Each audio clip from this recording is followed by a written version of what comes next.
这台奔驰 GLC， 车主周末带孩子去野餐的路上，突然一声巨响，整个车头都降了下去。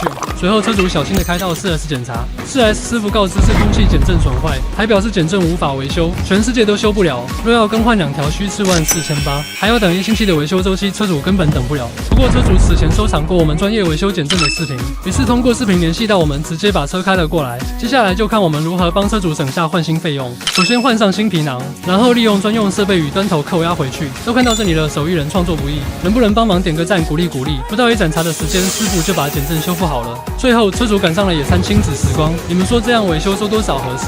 评论区讨论一下。